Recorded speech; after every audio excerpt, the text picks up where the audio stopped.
Could just like shake stuff off. This, just like this? Yeah, we don't have to be in the like clenching, because usually if you're like stressed out, you're kind of like tense. And so this will help release the tension. Welcome back to Educator University. As teachers, we are in constant motion, planning, helping, and responding. But what happens when we don't slow down for ourselves? If you ever felt you wanted to relax but didn't know how, this episode is for you.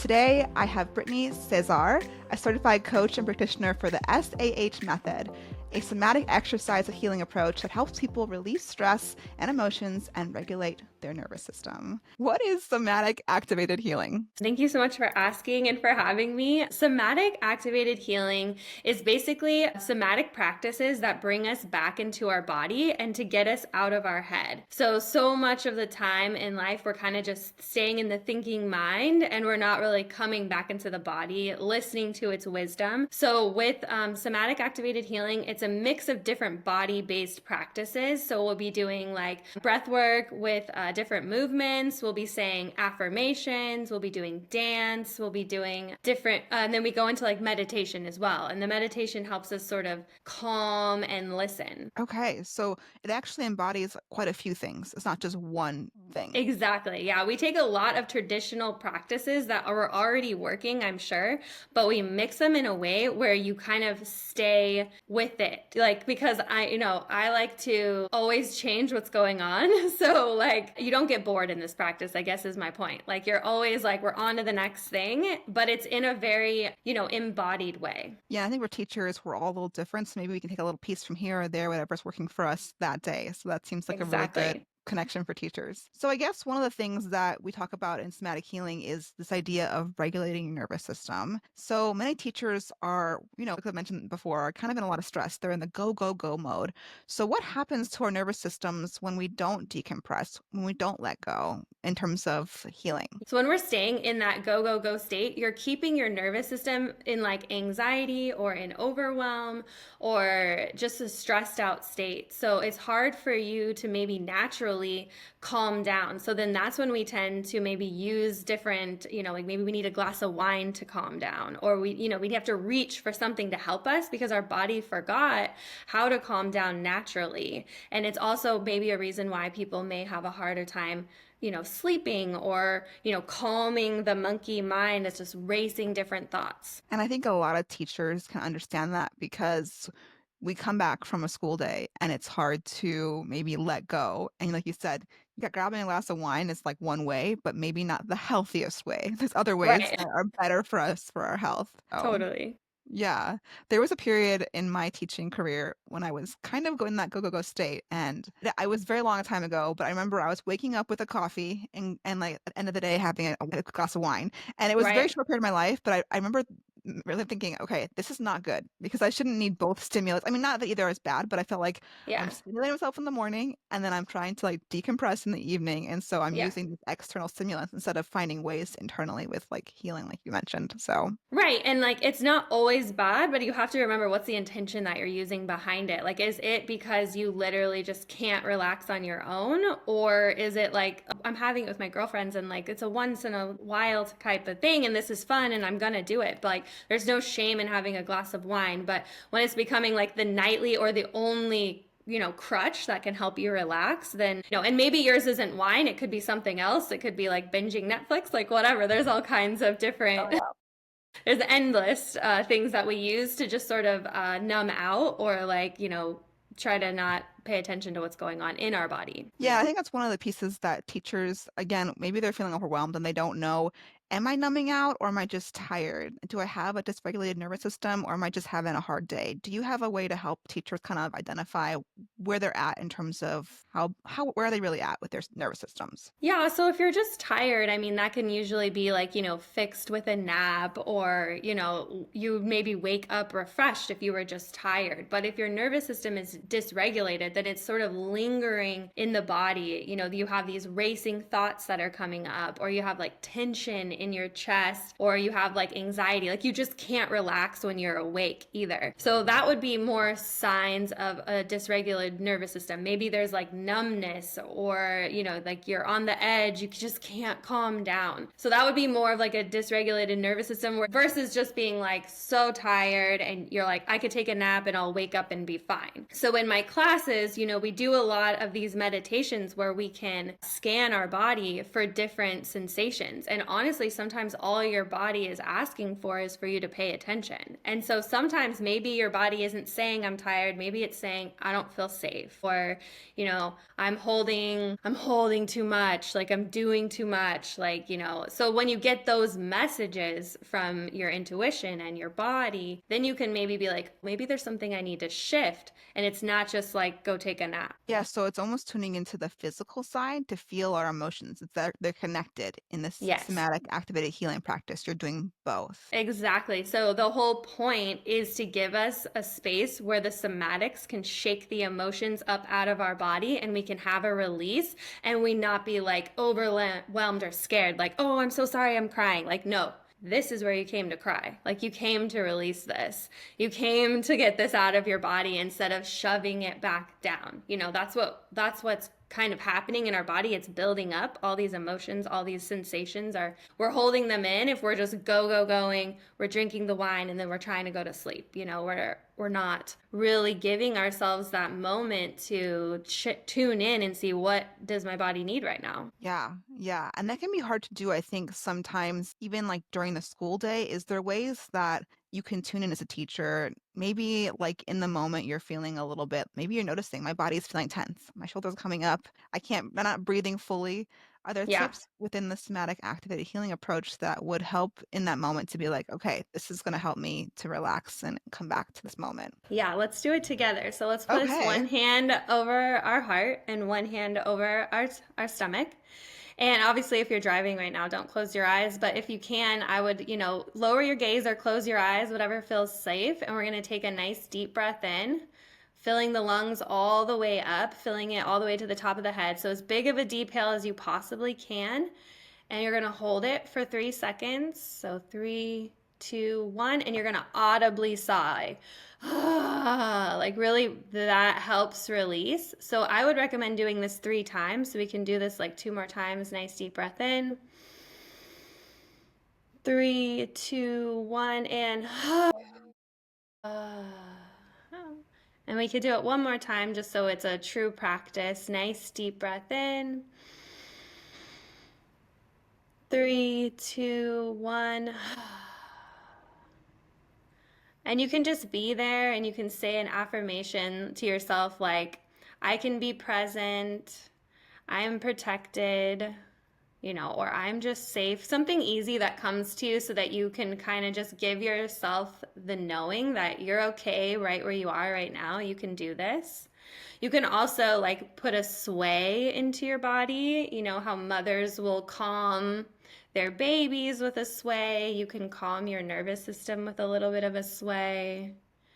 Or if all of this is like, oh, no one, everyone's looking at me, I can't take deep breaths right now, you could just like shake stuff off. This, just like this? Yeah, just shake your Okay. arms. Just shake it Okay. off. Yeah. Okay. Just shake your fingers, your arms, whatever. Like that just helps a quick, fast reset. That gets your body moving and your nervous system being like, oh, okay, like we don't have to be in the like clenching. Because usually if you're like stressed out, you're kind of like tense. And so this will help release the tension. You know what? I actually feel better after doing that.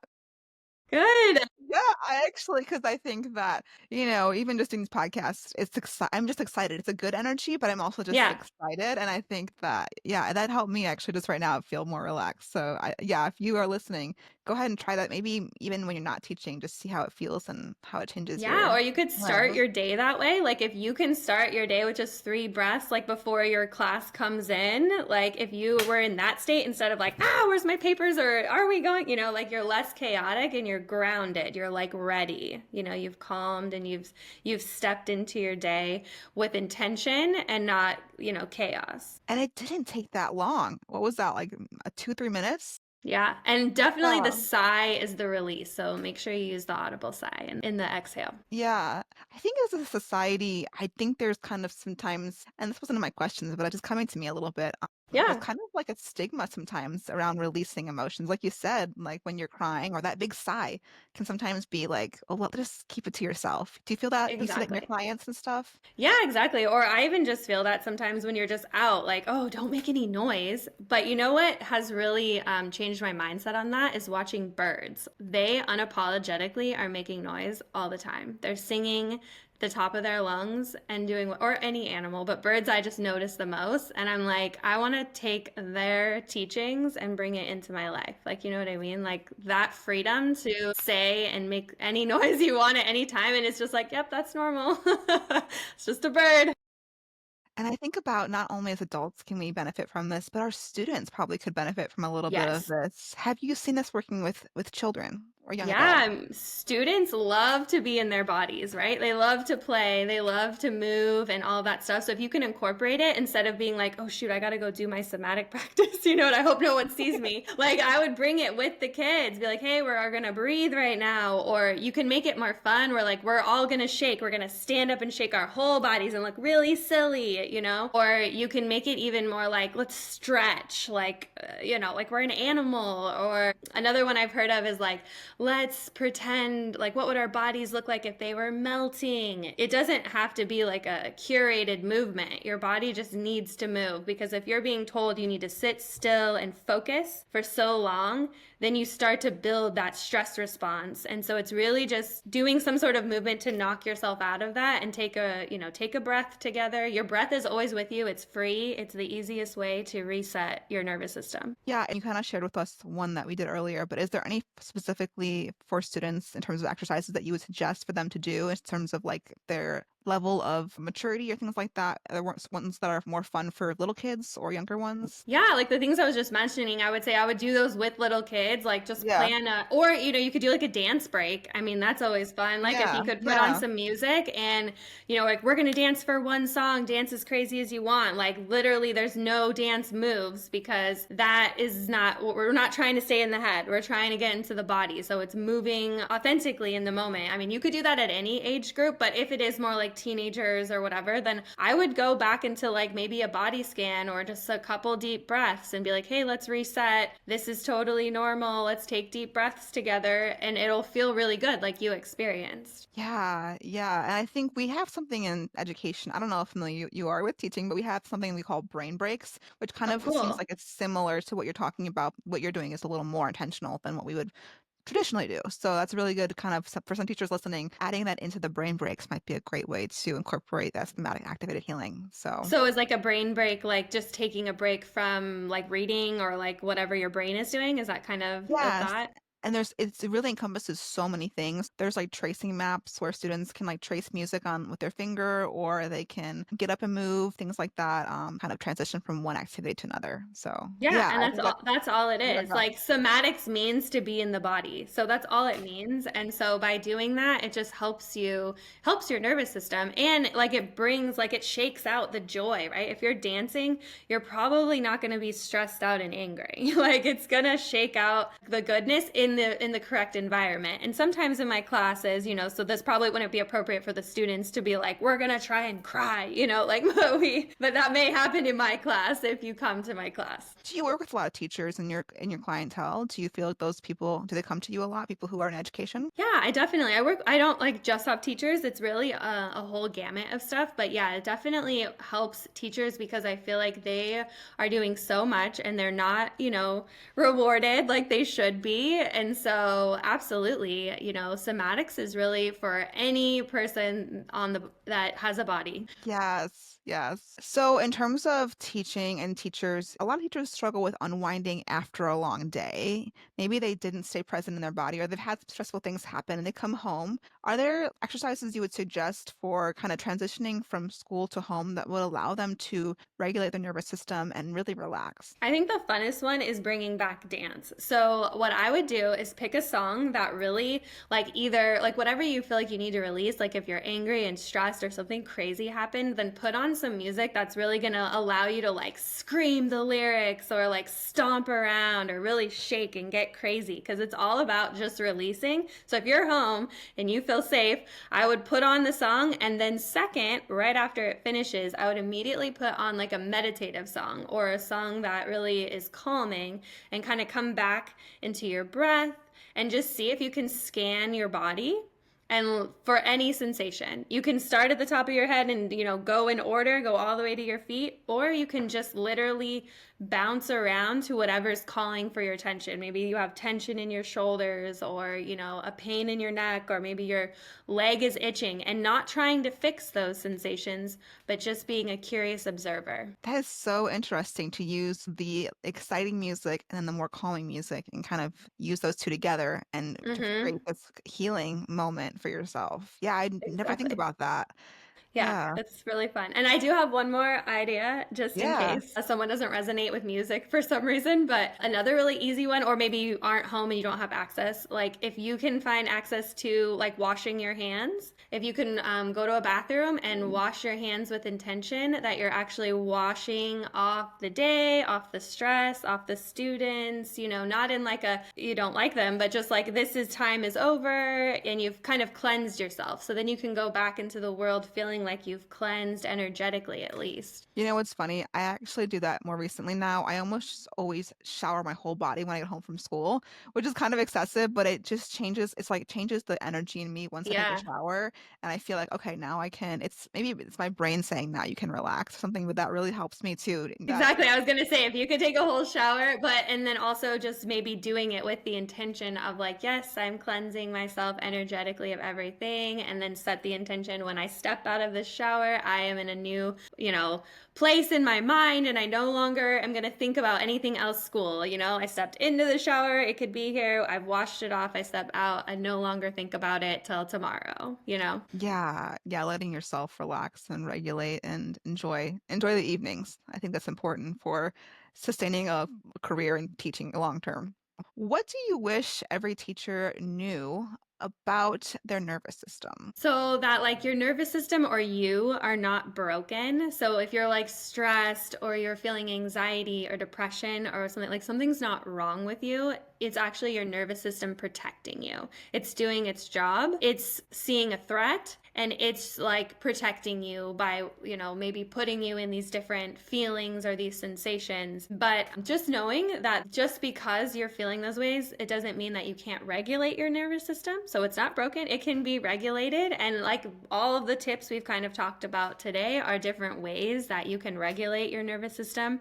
Definitely meditation is a really great way. And to not feel scared about meditation because like, oh, I can't keep my mind quiet. That's okay. It's not about keeping your mind, it's about bringing your mind back. So every time it wanders, it's about bringing it back. That's all it's about. It's not about like being the best meditator.